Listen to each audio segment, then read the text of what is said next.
সংস্কার সংস্কার সংস্কার। আমরা যখনই নির্বাচনের কথা বলি, সেই ফ্যাসিস্ট আওয়ামী লীগ হাসিনার মতো তিনি বলতেন আপনার উন্নয়ন উন্নয়ন উন্নয়ন, গণতন্ত্রের কথা বললেই আমাদের গুম করতেন, খুন করতেন, এরা হচ্ছে এই অবস্থা। এরপর আবার দেখলাম যে স্থানীয় সরকার নির্বাচন আগে, নাকি আবার জাতীয় সরকার নির্বাচন আগে, এরপর আবার বলে যে শেখ হাসিনার বিচারের আগে, এরপর আবার দেখলাম গণ পরিষদ নির্বাচন। এই যে সময় সময় চেঞ্জ হওয়া, এটা একটা স্বৈরাচারের মতো একটা আচরণ। পায়ে গুলি খেয়ে আমার পা ভেঙেছিলাম, ম্যাডাম যেদিন বালুর ট্রাক দিয়ে আটকিয়েছিলেন 2013 সালের 29শে ডিসেম্বর মার্চ ফর ডেমোক্রেসিতে। এছাড়া আমি আয়নাগরে একাধিকবার গিয়েছি, এরপর মামলায় রিমান্ড হয়েছে, কষ্ট হয়েছে। তারা যখন আত্মপ্রকাশ করে দল, তখন কি পরিমাণ টাকা তারা আবার আপনার টকশোতে এসে বলে যে এই টাকাগুলো আমাদের ডোনেশন দেয়। কি ডোনেশন দেয়? সমন্বয়ক থেকে যারা উপদেষ্টা হয়েছে সেই দুইজনের, একজন মিরপুর বসে, একজন বড়চিরিতে বসে হাজার হাজার কোটি টাকার তদবির বাণিজ্য করতেছে। এতদিন তদবির বাণিজ্য করছে, এখন বলে যে আমি ডোনেশন নিচ্ছি। কিসের জন্য দল গঠন করবে? সেইখানে এই ডোনেশনের নামে দুর্নীতি করতেছে।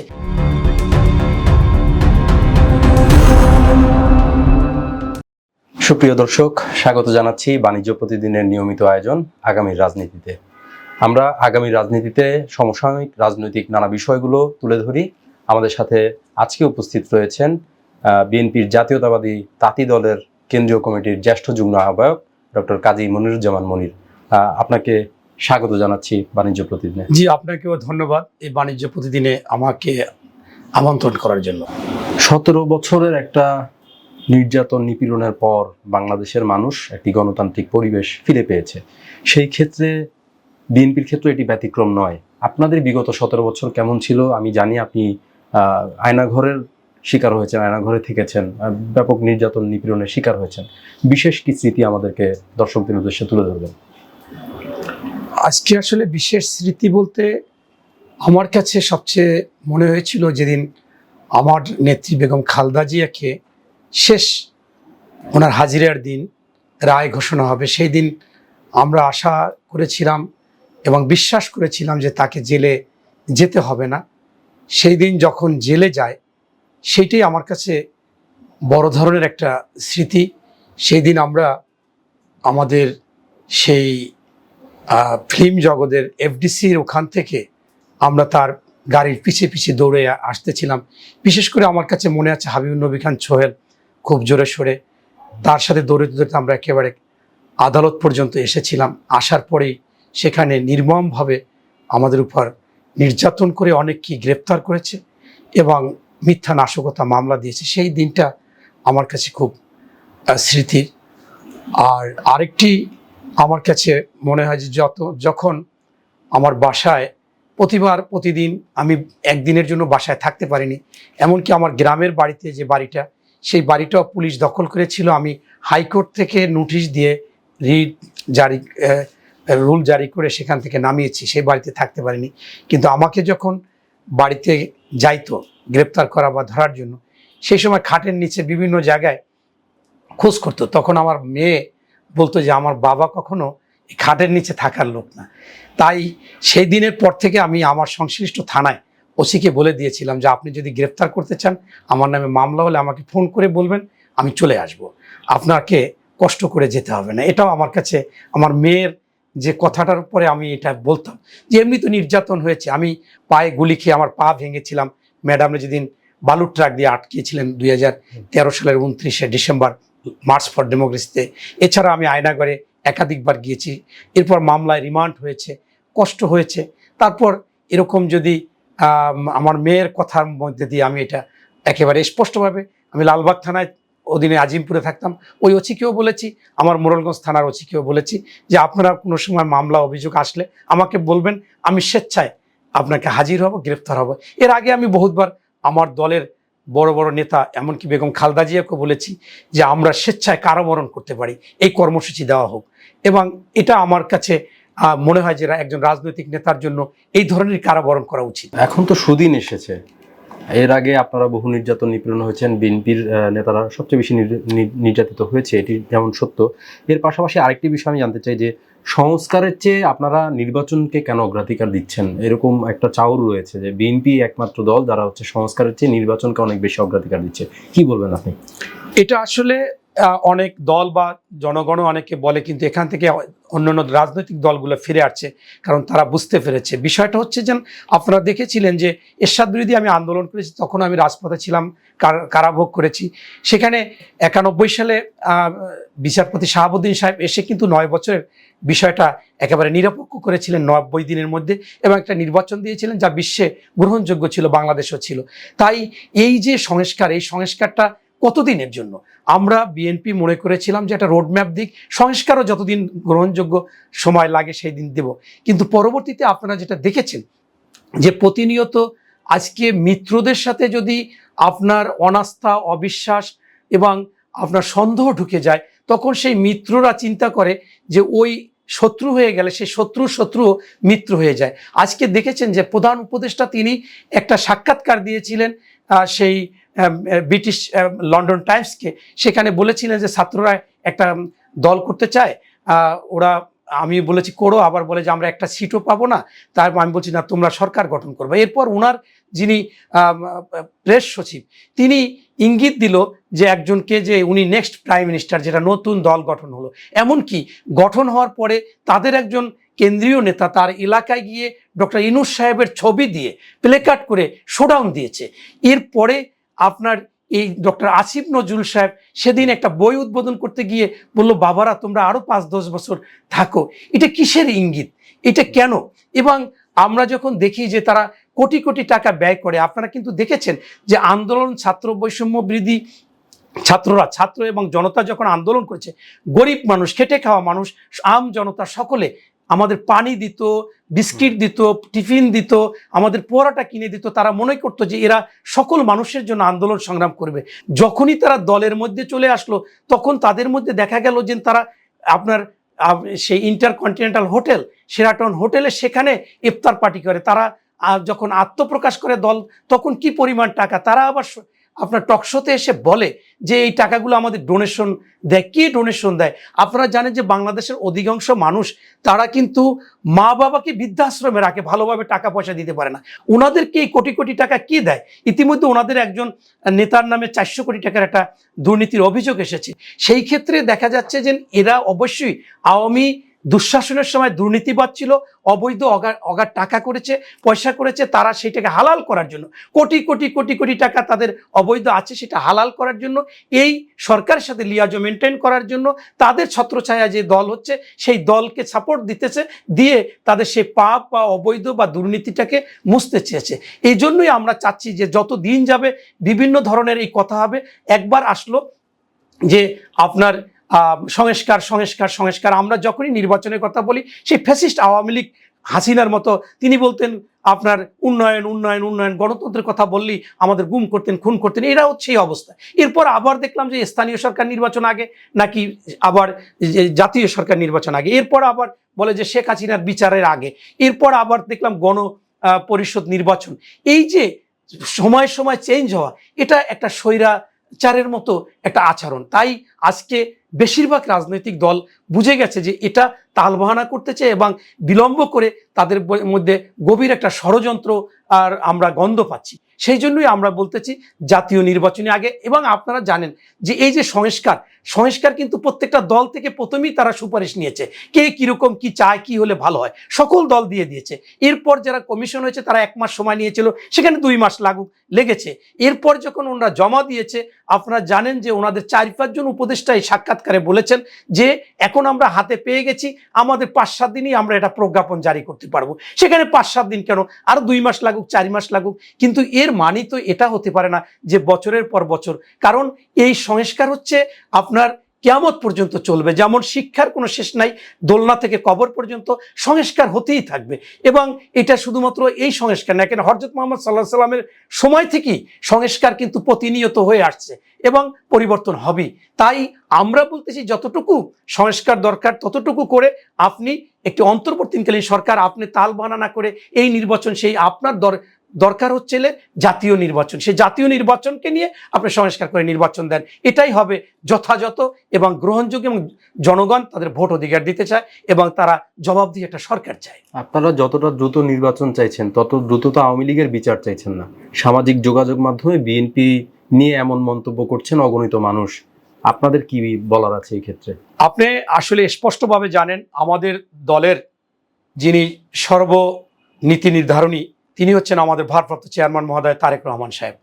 তিনি প্রতিনিয়ত বলতেছেন যে আওয়ামী লীগের বিচার করতে হবে এবং ফেসিবাদের বিচার করতে হবে, দুর্নীতিবাজদের বিচার করতে হবে, প্রতিদিন বলতেছে। এবং আমাদের সেকেন্ড পর্যায়ে যিনি আছেন তিনি হচ্ছেন বিএনপির মহাসচিব মির্জা ফখরুল ইসলাম সাহেব। তিনি কিন্তু বলেছে যে আমরা এই আওয়ামী লীগের বিচার চাই এবং আওয়ামী লীগের বিচার করতে হবে। এইটা আসলে যখন আমরা নির্বাচনের কথা বলি এটাকে সবাই আড়াল করে ঢেকে ফেলে।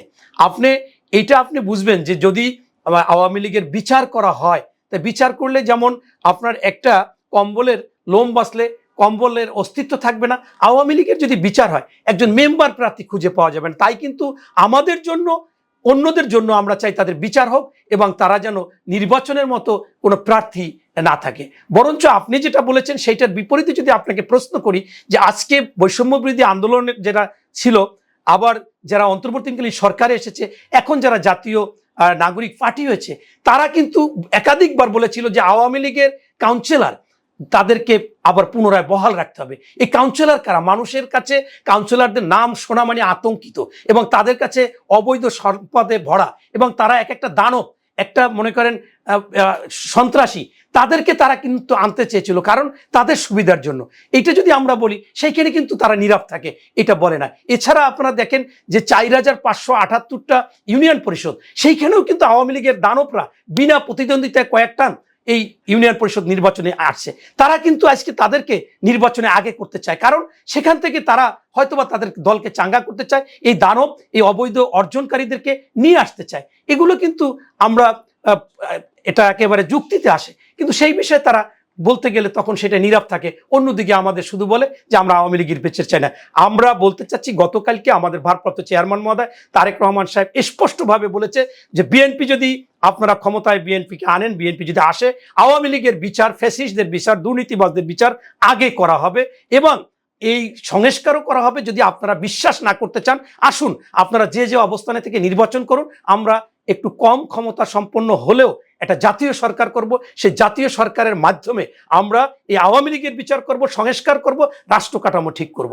এর চাইতে আর কি বলতে পারে? এটা আপনাদের জাতির কাছে, মিডিয়ার কাছে একেবারে প্রমাণিত এবং এটা আজীবন থাকবে আপনাদের কাছে ধারণকৃত। আচ্ছা, আওয়ামী লীগ বর্তমানে দেশে নেই, তাদের দোসররা যদিও কিছু কিছু ক্ষেত্রে রয়ে গেছে। দেশব্যাপী ধর্ষণ, খুন, চাঁদাবাজি যে ঘটনাগুলো ঘটছে, সেই ক্ষেত্রে আমরা আওয়ামী লীগের চেয়ে বিভিন্ন সামাজিক মাধ্যম এবং গণমাধ্যমে আমরা দেখতে পাচ্ছি যে ছাত্রদল, যুবদলের আগ্রাসী কিছু নেতাকর্মী জড়িয়ে যাচ্ছে এবং তারা গ্রেপ্তার হয়েছে।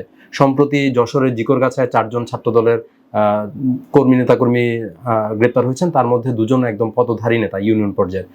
এইটিকে আপনারা কিভাবে দেখবেন? আপনারা কি দোষারোপের রাজনীতি করবেন নাকি নিজের দলকে উঠাবেন? ধন্যবাদ আপনাকে। এটা আপনি জানেন যে আমাদের 5ই আগস্টের পর আমাদের মাননীয় ভারপ্রাপ্ত চেয়ারম্যান মহোদয় জনাব তারেক রহমান সাহেব বারবার আমাদেরকে বলেছে যে আগামী নির্বাচন হবে কঠিন এবং আপনারা মনে করেন না যে আমরা বিএনপি ক্ষমতায় এসে গেছি বা এসে পড়েছি।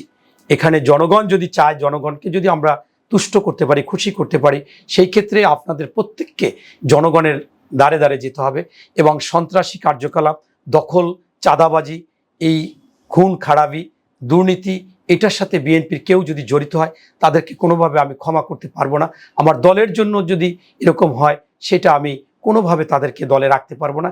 এজন্য আমাদের বড় দল, অনেকে হয়তোবা বলতে পারে যে আপনি দলকে নিয়ন্ত্রণ করতে পারেন না। বড় দল হলে অনেক সময় এরকম হয়। সেক্ষেত্রে আমাদের প্রায় 2200-রও বেশি যারা পদধারী নেতা তাদেরকে বহিষ্কার করেছে এবং আমাদের ভারপ্রাপ্ত চেয়ারম্যান মহোদয় ইতিমধ্যে 5-7টা জায়গায় মামলা রুজু করে তাদেরকে গ্রেপ্তার করিয়েছে। আপনারা জানেন যে গাজীপুরে একটা যুবদল নেতা, তিনি মাইক দিয়ে চাঁদা আদায় করতে গেলে তার পিছনে দেখা গিয়েছিল সাবেক যুবলীগ, ছাত্রলীগের লোক, ও একাই ছিল পদের। তখন আমাদের যুবদলের সাধারণ সম্পাদক নুরুল ইসলাম নয়ন গিয়ে দেখে সেখানে মামলা করে তাদেরকে গ্রেপ্তার করিয়েছে এবং তাদেরকে বহিষ্কার করেছে। এভাবে আমাদের দলের কাছে যেটা আছে সেটা আমরা করতেছি। তবে এটা আমি মনে করি যে যারা এই কাজটা করতেছে তাদের কোনোভাবে ক্ষমা হবে না এবং ক্ষমা করবে না। এক্ষেত্রে আমাদের ওই স্থানীয় যারা নেতৃবৃন্দ আছে তারা একটু ভয়ের মধ্যে আছে।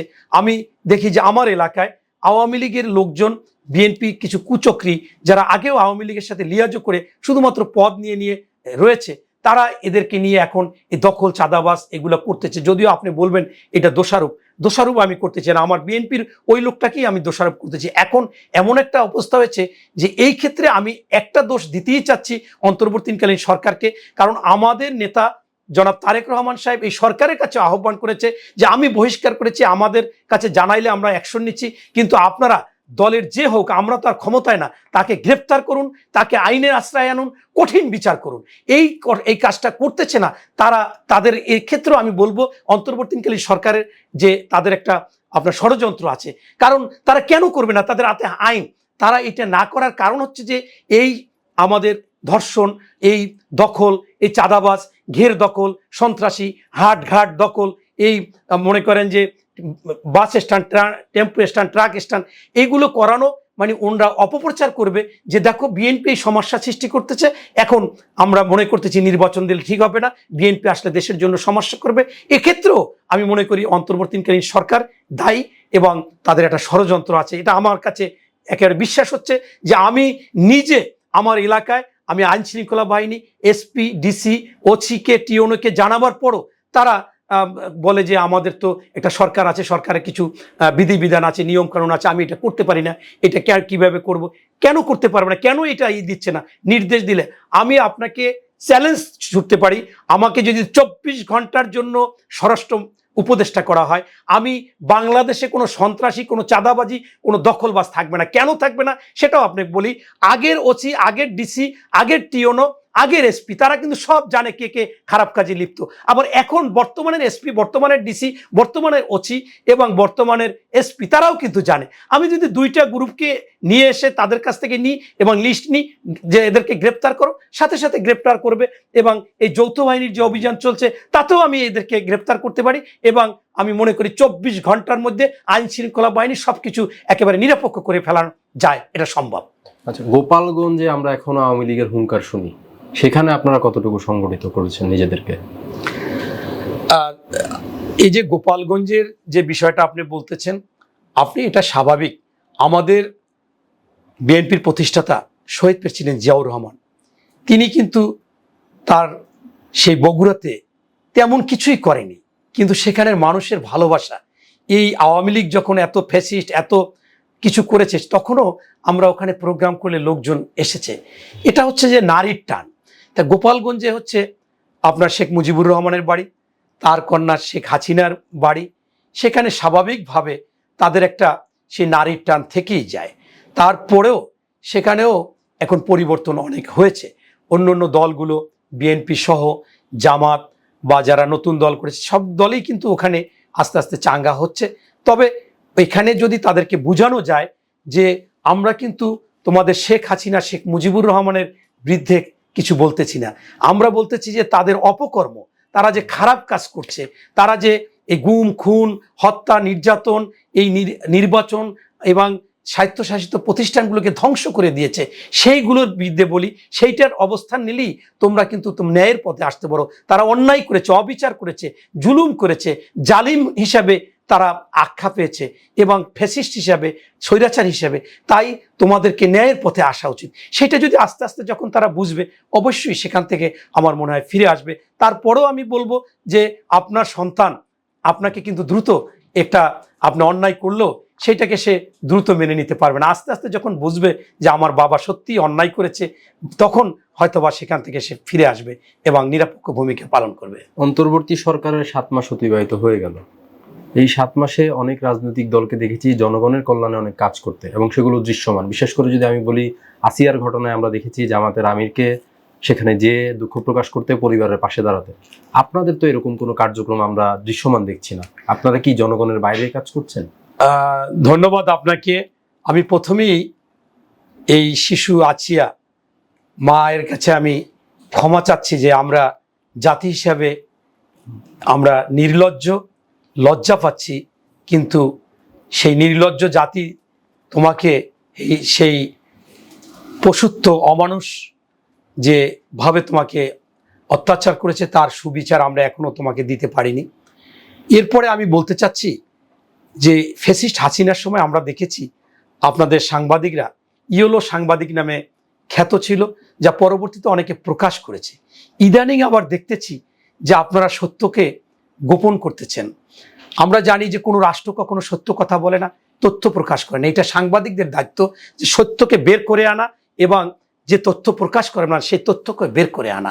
আজকে আসিয়ার যখন এই ঘটনা ঘটে, সাথে সাথে আমাদের বিএনপির ভারপ্রাপ্ত চেয়ারম্যান মহোদয় তারেক রহমান একটা টিম করে তার চিকিৎসার জন্য সকল বিষয় খেয়াল রাখছে এবং সর্বশেষ আসিয়া যখন মৃত্যুবরণ করেছে তার আর্মিদের খাটের সাথে সামনের খাটিটা আমাদের এক যুবদল নেতা সেই রবিউল ইসলাম নয়ন, আমাদের ঢাকা মহানগর দক্ষিণের সদস্য সচিব, তার কাঁধে ছিল। কিন্তু আপনারা সাংবাদিকরা যারা, আমি দেখেছি যে এই নাগরিক পার্টির কেউ ওকে একদিন দেখতেও আসেনি, মৃত্যুবরণ করার পর তাকে দেখতে গেছে।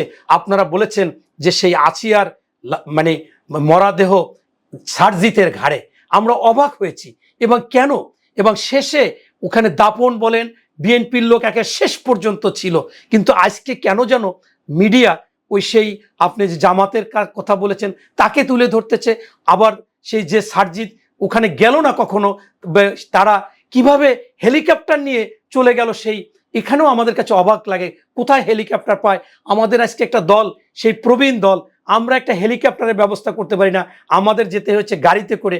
এই যে বিষয়গুলো, এইগুলোকে আপনারা না বলে আপনারা যে লোকটা এই মরদেহ বা সেই কফিন কাঁধে নিয়ে গেল আর্মিদের সাথে, আর্মি 3 পাশে, আর আমাদের বিএনপির যুবদলের নেতা সেই নয়ন একটা ধরা, সেইটা কোনো মিডিয়াতে দেখালেন না। এই জন্য আমি বলতে চাচ্ছি সবচেয়ে আসিয়ার পিছনে আগেও ভূমিকা ছিল, মানে শুরু থেকে, এবং এখনো আছে, ভবিষ্যতেও বিএনপির থাকবে। এটা আপনারা যারা বলতেছেন এটা সঠিক না। আচ্ছা, সমন্বয়করা অনেক বেশি উচ্চাবিলাসী জীবনযাপন করছে। আমরা সম্প্রতি একটি বেসরকারি টেলিভিশনের গণমাধ্যমে প্রকাশিত সংবাদের মাধ্যমে জানতে পারলাম যে একটি দীর্ঘ যে নিয়োগ প্রক্রিয়া, সেখানে মানে কোটাকে ছাপিয়ে যে সরাসরি নিয়োগ, হ্যাঁ, সেই নিয়োগের সাথে জড়িত থাকার একটি বিষয় উঠে এসেছে।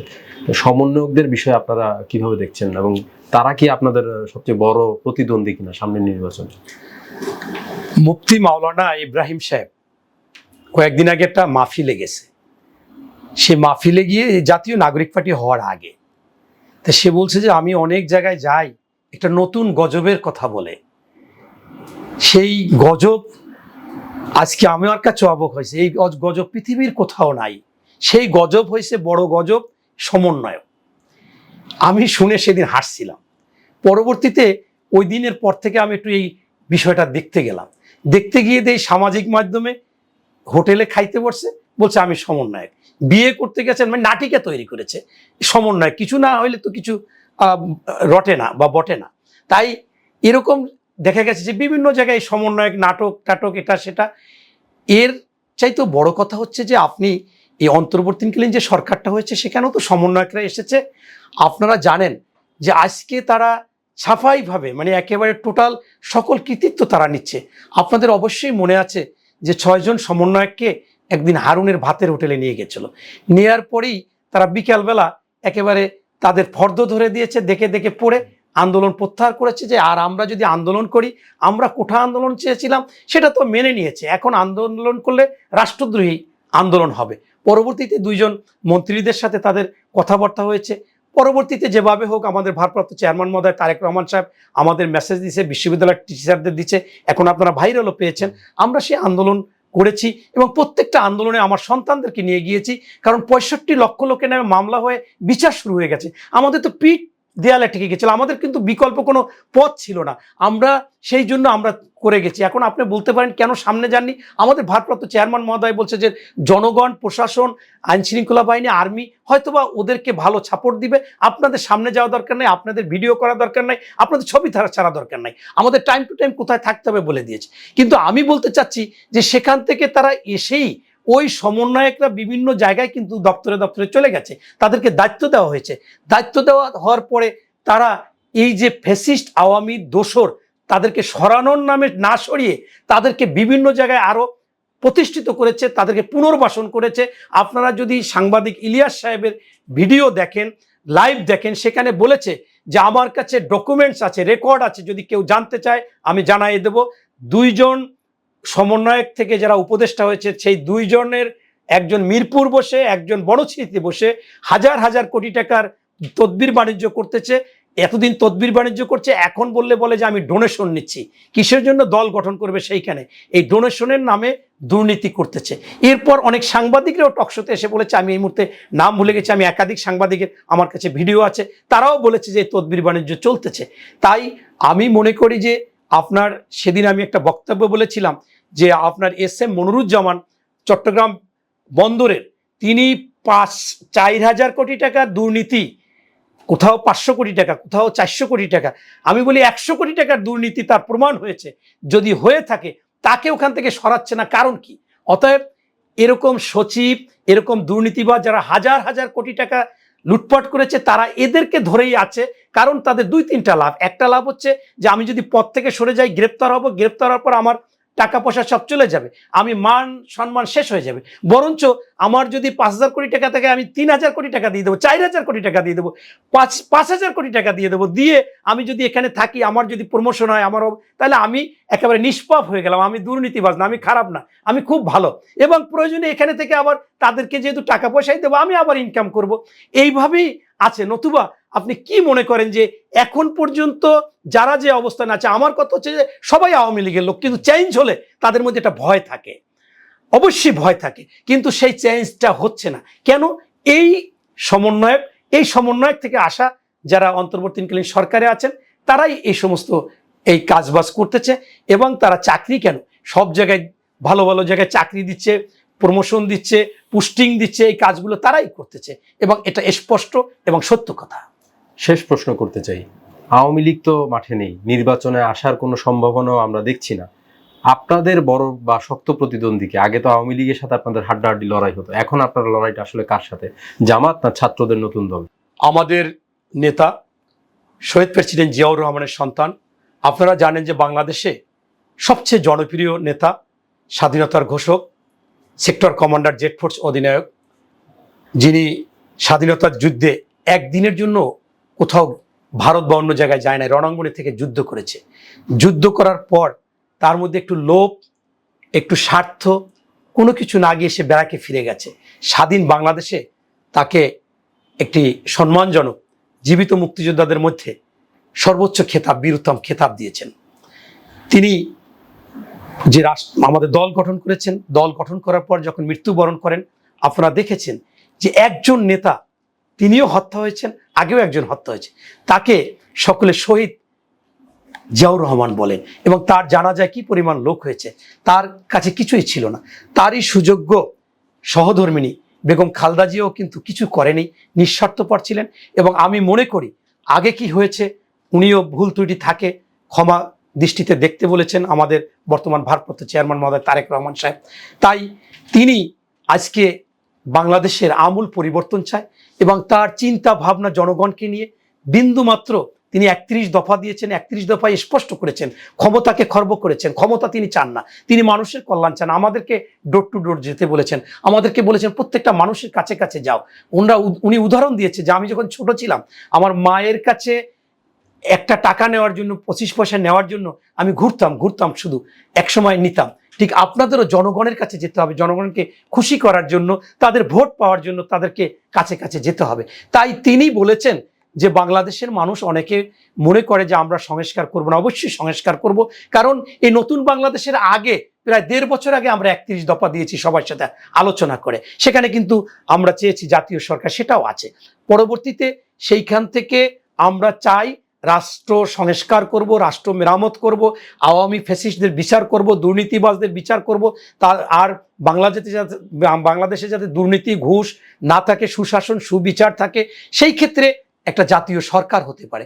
যদি সেই জাতীয় সরকার হয়, তাহলে নির্বাচনে আমাদের প্রতিদ্বন্দ্বী বলতে আমরা কিছু মনে করব না। আমরা মনে করব যেখানে যেখানে যেভাবেই নির্বাচন হোক, যারা নির্বাচিত হয়ে আসবে তাদেরকেও জাতীয় সরকারে নিবে, যারা নির্বাচিত হয়ে না আসবে তাদেরও ওই ভোট অনুযায়ী তাদেরকে নিয়ে আসবে।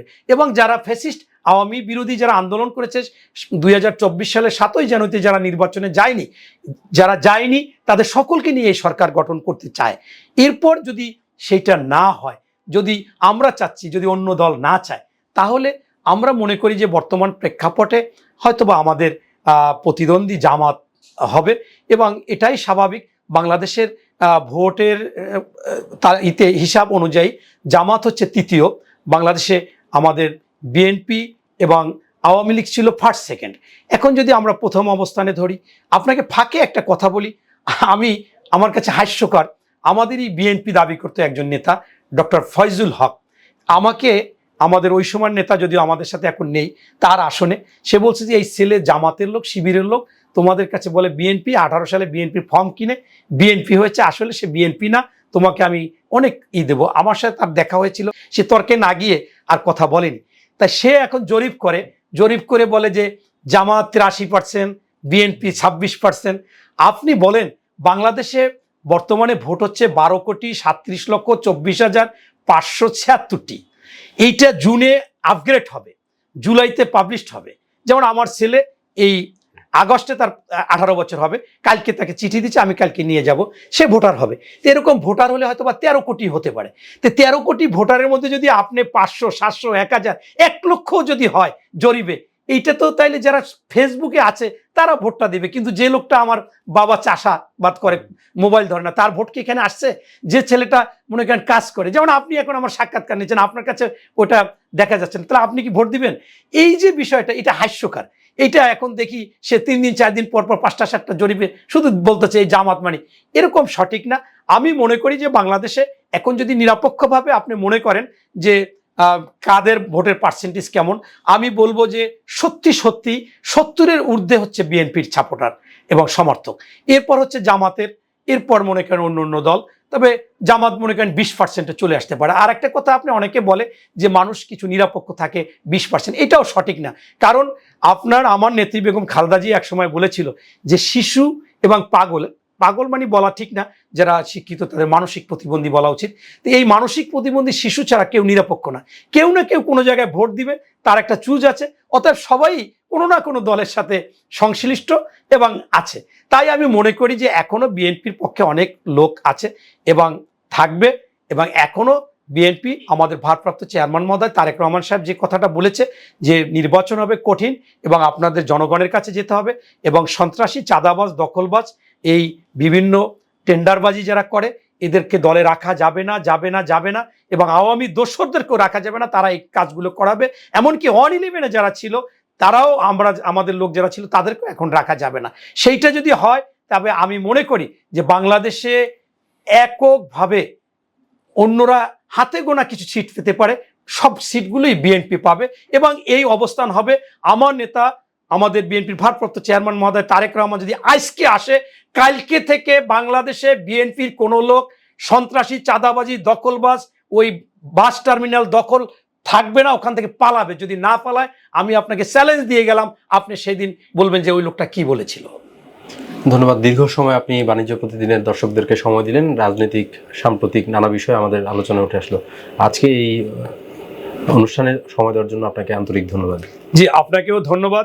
দর্শক, বাণিজ্য প্রতিদিনের নিয়মিত যে আয়োজন আগামী রাজনীতি, সেই আগামী রাজনীতিতে আজকের অতিথি হিসেবে ছিলেন বর্ষিয়ান রাজনীতিবিদ ডক্টর কাজী মনিরুজ্জামান মনির।